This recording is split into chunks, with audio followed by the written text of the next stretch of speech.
अब हमारे साथ जुड़े हैं एलेक्सर इक्विटीज़ के डायरेक्टर दीपन मेहता। उनसे समझते हैं कि इस समय मार्केट में क्या स्ट्रैटेजी रहेगी। दीपन जी, गुड मॉर्निंग। आज रियल एस्टेट स्टॉक्स में एक लिटरली बाहर छाई हुई है और सॉरी इन स्टॉक्स ने पिछले 6 महीने में भी काफ़ी आउट परफॉर्म किया है, चाहे ओबेरॉय हो, चाहे लोधा हो, प्रेस्टीज हो। इस पर व्यू क्या है आपका, और अगर आपके कोई प्रेफर्ड आइडियाज़ हो स्पेस में?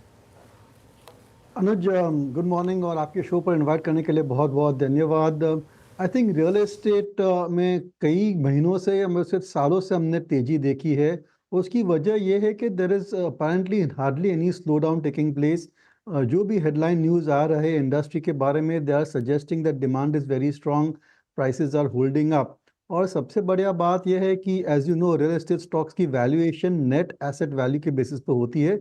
और जो नेट एसेट वैल्यू है ना, हर क्वार्टर थोड़ी थोड़ी बढ़ रही है, because they are taking on new projects, could be redevelopment, could be land bank, could be existing distress projects. इसकी वजह से स्टेडिली जो उनकी नेट एसेट वैल्यू है क्वार्टर आफ्टर क्वार्टर बढ़ रही है। और जैसे मैंने कहा, I think demand is holding up pretty well. So इसके कारण से we are seeing good appetite for real estate stocks.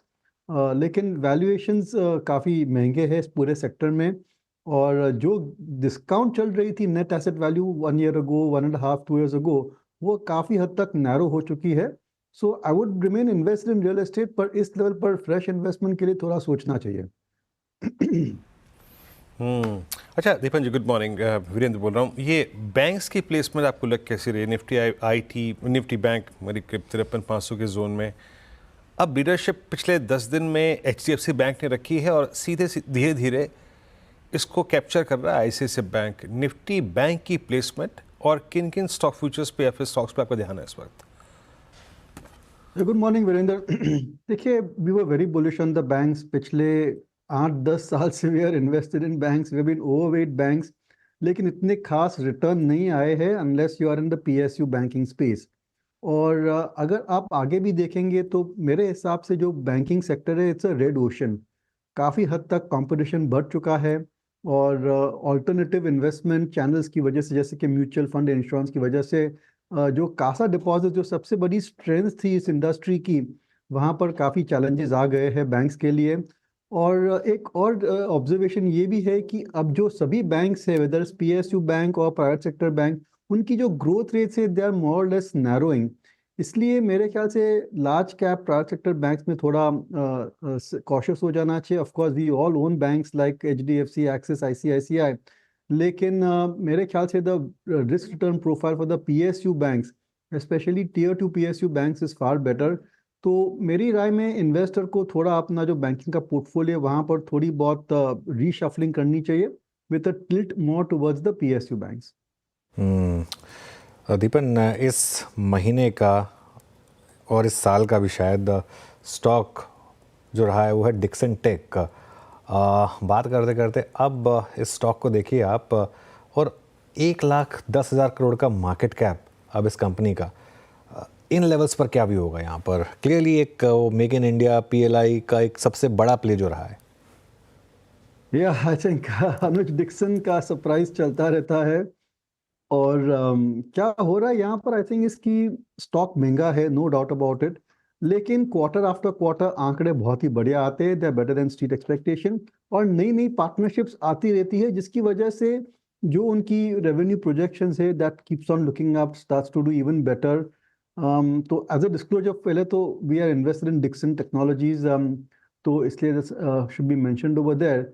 लेकिन इस लेवल पर, इस वैल्यूएशन पर, एक चढ़ती गाड़ी है, चलती गाड़ी है, इसमें आप कैसे निवेश करेंगे? तो I would say existing investors जैसे हमें, we are remaining invested despite very high valuations and uncomfortably high valuations and expectations. लेकिन फ्रेश निवेश के लिए आई थिंक करेक्शन का आना ज़रूरी है।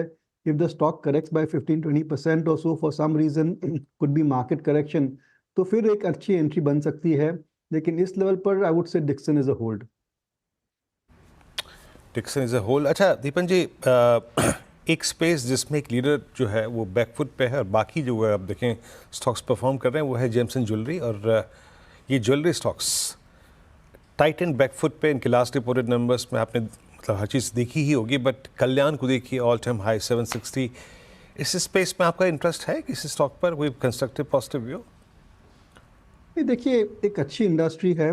और प्रॉस्पेक्ट भी बहुत ही बढ़िया है, क्योंकि जो अनऑर्गेनाइज सेक्टर की मार्केट शेयर के पीछे पड़े हैं सब लार्ज ऑर्गेनाइज प्लेयर्स, ये एक अच्छी स्ट्रैटेजी है, and eventually they will be able to grow the sales from taking more and more market share from the unorganised players. और जैसे उनके नेटवर्क बढ़ते हैं, डिस्ट्रीब्यूशन बढ़ता है, I think economies of scale और एडवर्टाइजिंग की वजह से they will be able to garner more and more customers. Kalyan jewellers I think ये एक स्टैंड आउट है, क्योंकि कई क्वार्टर्स के बाद हमने देखा है कि कल्याण ज्वेलर्स की जो ग्रोथ रेट्स है that is better than Titan also. और risk return profile, valuation levels अगर आप ये देखेंगे और उनकी जो बिजनेस प्लान्स है, उस हिसाब से मेरे ख्याल से कल्याण ज्वेलर्स में deliver a better return over the next few quarters, better than even Titan and some of the other jewellery companies. तो एज अ डिस्क्लोजर ये जो स्टॉक है इस पर इन्वेस्टर गौर कर सकते हैं and could look at investing eight appropriate time. लेकिन पूरा सेक्टर बहुत ही बढ़िया है, जो नई लिस्टिंग्स आई है, आई थिंक पीएन गाडगिल भी है और 2-3 अन्य लिस्टिंग्स भी आई है, they are all I think उनके प्रोस्पेक्ट्स अच्छे हैं। और अगर गोल्ड के दाम स्टेडी रहते हैं then I think the demand will gradually improve, और ये जो मैरिज सीजन है that's gonna be a very good season for jewellery companies को। Even from a trading perspective अगर आप ये सोचेंगे कि जो जैन में जो आंकड़े आएंगे, if you just take a position positive or long position just before the quarterly results also, that also may give very good returns on a short term basis. अच्छा दीपन, एक ऐसा स्टॉक जो मैं अज्यूम कर रहा हूँ, वैसे खैर होगा भी, आपके पास तो प्री आईपीओ से पड़ा होगा और आप तो खैर काफ़ी उसके बड़े मेंबर भी रहे हैं, बॉम्बे स्टॉक एक्सचेंज, और क्या वेल्थ जनरेट की है इस स्टॉक ने, अब यहाँ पर क्या व्यू होगा? Anuj, the biggest regret of their life is to sell off shares of Bombay Stock Exchange. कम से कम 15-20 साल पहले हाथ से निकल गए।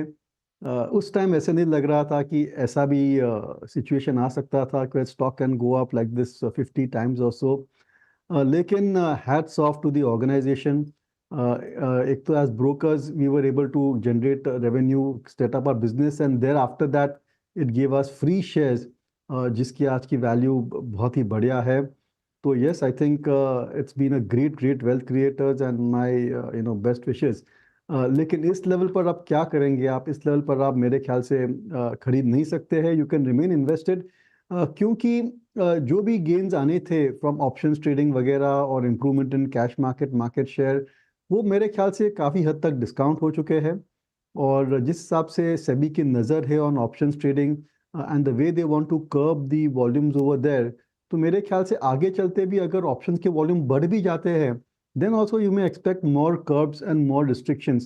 So I would say best to go a bit, I would say neutral on the stock. और जो NSE की लिस्टिंग है उसकी वजह से भी आई थिंक BSE के स्टॉक प्राइस पर कुछ इफेक्ट आ सकता है। तो जो पूरा स्पेस है काफ़ी बढ़ चुका है, it has gone multi bagger zone. तो I don't think at these levels it is worth investing. लेकिन फिर भी दो कंपनियां ये स्पेस में अभी भी अच्छी लग रही है और उस पर आप नज़र रख सकते हैं।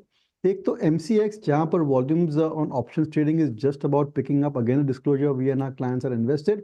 और दूसरा है वो है CDSL, जहां पर मेरे ख्याल से अच्छी एन्युटी रेवेन्यूज आ रही है, and as and when demat accounts keep on increasing and demat transactions keep on increasing, इस कंपनी की जो रेवेन्यूज है वो स्टेडीली बढ़ सकती है।